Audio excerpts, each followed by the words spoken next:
ఈ బొట్టు చూస్తే డౌట్ వచ్చింది సార్, ఎందుకు అట్లా బొట్టు పెట్టుకుంటే నేను చాలా మంచివాడిని అని చెప్పి చెప్పడమా ప్రపంచానికి, ఎందుకు మోసం చేయడమా లేకపోతే ఏంది అది? నేను మంచివాడినా చెడ్డవాడినా అనేది ప్రపంచానికి వదిలేశాను. ఓకే, అది వాళ్ళ ఇష్టం అది. మరి వై యువర్ ఈ బొట్టు ఎలా స్టార్ట్ అయిందంటేనండి, బేసిక్గా మా ఇంట్లో అంటే నాన్నగారు నాకు నేర్పించిన విషయం ఏంటంటే మానవ సేవే మాధవ సేవ. అది ఆయన ఫిలాసఫీ. అందుకని మా ఇంట్లో నేను పెరిగిన వాతావరణంలో మా ఇంట్లో దేవుడు పటాలు లాంటివి ఏవి ఉండేవి కావు.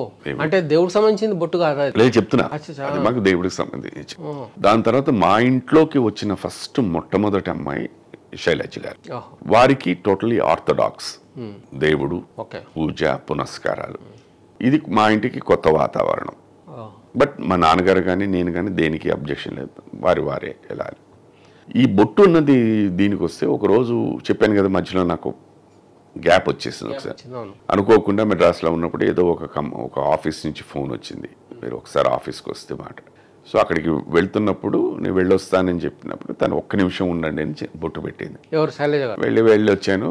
అది అఫ్కోర్స్ వేషం రాలేదనుకోండి. అంటే అంతకుముందు ఎప్పుడు పెట్టలేదండి. అనుకోకుండా ఏదో వెళ్ళొస్తానని సరే ఆల్ ది బెస్ట్ అని చెప్పి ఉండండి అని చెప్పి బొట్టు పెట్టి వెళ్ళాను. బట్ నాకు అక్కడ అది వేషం రాలేదు. చూసిన 2-3 బాగుందండి అన్నారు అన్నమాట. ఇంకా అక్కడి నుంచి అది అలవాటైపోయింది. మీరే పెట్టుకుంటారు ఇంకా అలాగే అలవాటైపోయింది. మీరు శైలజ గారు లేకపోతే ఎవరైనా ఇక్కడ హోటల్లో వచ్చినప్పుడు మరి ఇప్పుడు శైలజ గారు ఉన్నారా ఇక్కడ? లేరు. అదే వేరే అమ్మాయి ఇక్కడ రిసెప్షనిస్ట్ వాళ్ళు వీళ్ళు ఉంటారు కదా, మీరే పెట్టుకుంటారు. వాళ్ళ కోసం నేను నా మనశ్శాంతి కోసం నేను ఇది పెట్టుకుంటున్నాను. నేను ఇంకోళ్ళు ఇంప్రెస్ చేయాల్సిన నెస్టీ లేదు నాకు. సరే, ఇన్ని సినిమాలు చేసి 150 సినిమాలు చేసినారు, చాలా సీరియళ్ళు చేసినారు, చాలా చేస్తున్నారు కదా. మీరు లొకేషన్లో పోయినప్పుడు ఫలానా అమ్మాయి అందంగా ఉంటుంది, మనసు నాకు అది ఇంట్రెస్ట్ లేదండి. నేను బేసిక్గా మీరు ఏంటి సార్, మీరు ప్రతి నేను ఇంతే మరి. అందుకే నేను మీతో కూడా చెప్పాను, అవసరమా సార్ నాతో ఇంటర్వ్యూ అండి అని. సరే, ఇప్పుడు మీరు ఓకే, యువర్ అ జర్నలిస్ట్, మీరు మామూలుగా ప్రతిదీ గుచ్చి తెలుసుకుంటారు. ఇది నిజమా కాదా? మరి నా గురించి ఎప్పుడైనా మీరు ఏమైనా విన్నారా ఎక్కడైనా? అదే కదా మరి అలాంటప్పుడు ఎందుకు అడగడం? అంటే లొకేషన్ పోయినప్పుడు ఇక్కడ కొంచెం నేను అందరితో చాలా బాగా మాట్లాడతాను, అందరూ నాతో చాలా బాగా మాట్లాడతారు, అది నో డౌట్ అబౌట్ ఇట్. అంతవరకు అయిపోయిన తర్వాత అయిపోయింది, వాళ్ళు నేనే అంతే. నిజంగా శైలజ గారు చాలా అదృష్టవంతులు సార్. అలా ఎందుకు అనుకోవడం? శైలజ గారు అదృష్టవంతురాలని ఎందుకు అనుకోవాలి? నేను అదృష్టవంతుని అనుకోవచ్చు.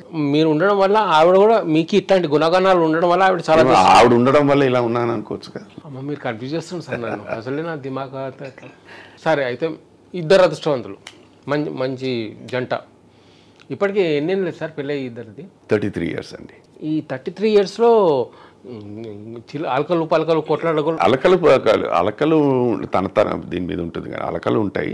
బట్ దెబ్బలాడుకోవడం అనేది, గట్టిగా అరుచుకోవడాలు అనేది ఇప్పటిదాకా టచ్ వుడ్ ఇప్పటిదాకా లేదు. ఎందుకంటే అండి, ఓపెన్గా చెప్తున్నాను, తను నాకన్నా దగ్గర ఒక 7, 8, 9 కోట్ల కిలోమీటర్ల పై స్థాయిలో ఉన్న వ్యక్తి అండి. ఎవరు ఆవిడ?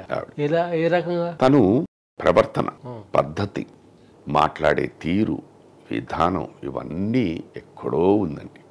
100%. ఇది మొగస్తుతి కాదు. My opinion. ఇప్పుడు నేనైనా ఎక్కడైనా సడన్ గా ఏదైనా కొంచెం చిరాకు పడచ్చు, తను ఆ చిరాకున్నా కూడా చూపించదు.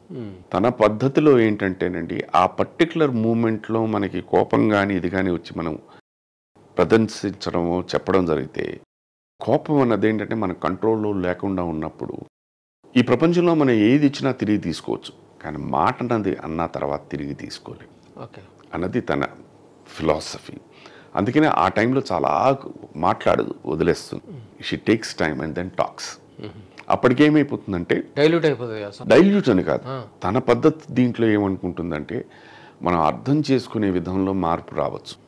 మనం ముందు ఇలా అనుకున్నాం కానీ కూడా మనకు ఇమీడియట్గా అది కాకపోవచ్చు. సో ఇప్పుడు అది కాకుండా మనం అనేసిన తర్వాత ఐఎమ్ సారీ అన్నా కూడా ఇంత మెచ్యూరిటీ ఎట్లా వచ్చింది సార్? ఫస్ట్ నుంచి ఉందా? అంతేనండి. She's definitely level. అందువల్ల అసలు నో మిస్అండర్స్టాండింగ్స్ అనేది చిరాకు తను పడినా నా వల్లే.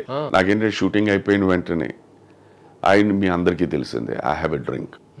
ఇప్పుడు కొంచెం తగ్గింది కానీ I have a drink. So నేనేంటంటే ఎవరైనా నా కలీగ్స్ బ్రహ్మాండంగా వర్క్ చేసినా కూడా I said we have to celebrate. అంటాను. తనతో చెప్తాను, ఇంటికి ఫోన్ చేసి చెప్తాను, అయిపోయి షూటింగ్ అయిపోయింది, I'm having a drink and coming down. No you should not have the drink అనేది ఎప్పుడు అనదు. ఎందుకంటే తనకి తెలుసు నేను తను అనదని చెప్పి మీరు ఫోన్ చేసి చెప్తారు మీరు. అంతేను, బికాస్ నేను ఎక్కడున్నాను ఏమిటి అనేది తెలియాలి అని చెప్తాను అంతేను. ఒకటి జాగ్రత్త అండి, ఎన్నింటికి వస్తారు, భోజనానికి వస్తారా, భోజనానికి వస్తారంటే క్యారేజ్ కట్టి పెట్టేస్తారు, అది తినాలి. అది మాత్రం తినకపోతే తనకి కోపం వచ్చింది. ఈ సాంప్రదాయం will be continue daily. Having drink అని ఫోన్ చేసి చెప్తే ఇంట్లో ఉన్న ఇంట్లో షూటింగ్ లేనప్పుడు కూడా నేను తీసుకునేవాడిని. Great sir. అండ్ అలాగే తను ఎక్కడైనా బయటికి ఓవర్సీస్ వెళ్ళినప్పుడు తను అక్కడి నుంచి ఫోన్ చేస్తుంది, no I'm here in the duty free shop, మీకు ఏం తీసుకురానని. సార్ ఉన్నప్పుడు అడిగేవారట, మా సుధాకి తీసుకున్నావా, తీసుకున్నావా, లేదు ఇగో శ్రీకర్కి చాక్లెట్స్ అవన్నీ కొన్న తర్వాత అక్కడ అది ఉంది, అదేదో దీంట్లో సేల్లో ఉంది, అది తీసుకో అని చెప్పి మళ్ళీ ఫోన్ చేస్తాను, అన్న ఏదో చెప్పారండి, మరి మీరేదో చెప్పారండి, అది ఇది రెండు తీసుకురా అంటాను. ఆ రకంగా గొడవలు లేవు, ఏం లేదు, మంచి అండర్స్టాండింగ్. ఆవిడ ఒక ప్లస్ చెప్పండి. ప్లస్లో చాలా చెప్పారు ఇప్పటిదాకా, చెప్పినవి ప్లస్లు చెప్పారు శైలజ గారికి సంబంధించింది. ఒక మైనస్ చెప్పండి ఒకటి. లేదండి, మైనస్ ఉంటే చెప్పచ్చు. మైనస్ ఉంటే తనకి బేసిక్గా ఏంటంటే ఓకే మైనస్ అంటే ఏంటంటే తనకి 100కి 1 ఎప్పుడో నాకు ఇది కొనుక్కోవాలని అంటుంది, నేను వెంటనే కొనుక్కోమంటా, ఆలోచిస్తానంటుంది. నేను ఆ టైం కూడా ఇవ్వను, వెళ్ళి ఇమీడియట్ మీకు అంతేనండి, అన్ని తొందరే. మళ్ళీ నువ్వు ఇంకో క్షణం అయిన తర్వాత ఇప్పుడు అవసరమా అనేస్తావు, అందుకే let's go by and come down అని. నేను అడిగింది మైనస్, మీరు కూడా చెప్తున్నారు మైనస్, మీరు మైనస్లో ప్లస్ చెప్తున్నారు. ఇది మైనసే, నా దృష్టిలో అది మైనసే. ఇప్పుడు మీరే అన్నారు, ప్రతి మనిషిలోని ఏదో కోరిక ఉంటుంది కదండి, ఇష్టం ఉంటుంది కదండి, అలాగా తనలో పెద్దగా ఏది ఉంది. మీరు ఏమైనా ఇది పెట్టినా బాగుందండి, అవసరమా అండి అంటుంది, అయిపోయింది. ఇంకా ఇప్పుడు అవసరమా అని దాని తర్వాత మనం ఇంకేం మాట్లాడతాం మనం, అంతే. సో ఇప్పుడు ప్రస్తుతం మీరు ఏమేమి సినిమాలు చేస్తున్నారు సార్? ప్రస్తుతం పవన్ కళ్యాణ్ గారిది ఓజీ, రామ్ చరణ్ గారిది వాళ్ళు ఏదో పెట్టుకున్నారు, ఓజీ అని పెట్టారు, ఓజీ. తర్వాత రామ్ చరణ్ గారిది శంకర్ గారి డైరెక్షన్లో ఒక సినిమా, బాలయ్య బాబు గారి సినిమా ఒకటి, యాత్ర 2, ఇవి ప్రస్తుతం రన్నింగ్ ప్రాజెక్ట్స్.